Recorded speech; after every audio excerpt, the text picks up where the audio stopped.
Hello, so for today, let's play Magic Square. So, meron tayong dalawang choices, normal and then special. So, larin natin normal kasi ito yung main game ng larong ito. So, let's start. Dito meron tayong 3x3 Magic Square. And the mechanics are simple. Every row, every column, and every diagonal should be equal sa target sum. Now, mag-generate tayo ng target sum. So, 51. And mapapansin nyo na gumagana yung time. Which is kagandahan ng GUI kasi alam natin gumagana yung time in real time kasi nakikita natin siya. Unlike that sa terminal, hindi natin siya nakikitang umaandar. So, kung nahihirapan tayo sa target sum, meron tayong 4 na beses na pwedeng mag-generate. So, pangalawa, pangatlo, pang-apat. So, pang 5 times is bawal na. So, sabi, can only generate numbers 4 times per game. So, kung nahihirapan pa rin tayo, meron tayong hint. Ito ay maglalabas ng possible answers na i-arrange lang natin siya logically para makabuo ng target sum. The twist is, pag pinitot natin to, madadagdagan yung time natin ng 1 minute and 30 seconds. So, try na natin.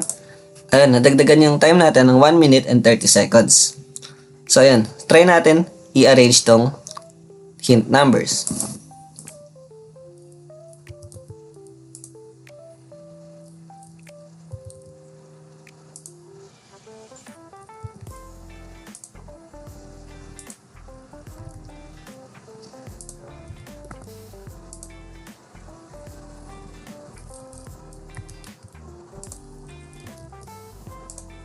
So, ayun, tama yung sagot natin. So, every lumagpas tayo ng 3 minutes, mababagsak yung rank natin from mythic to legendary, and so on and so forth. So, paano naman kapag mali yung sagot natin?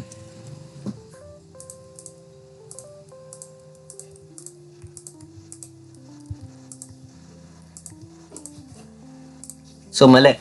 Pag mali yung sagot natin, kailangan natin sagutan itong problem na ito. Kapag mali yung sagot natin, hindi tayo makakalaro hanggat tama yung sagot natin. So try natin sagutan. So, 0.61. So, mali pa rin tayo.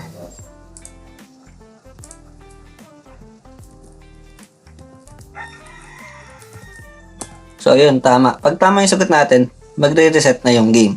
So, try naman natin yung special. We don't really need to play this kasi a special round lang siya if we want to challenge ourselves. Pero dito sa special, meron tayong 5x5 Magic Square. Naglagay ako ng maraming clue kasi mahirap siya talaga sagutan. So, hindi talaga siya part ng game. Pero if you want, you can challenge yourself. So, ayun lang. Sana na-enjoy nyo yung game ko, which is Magic Square. Thank you!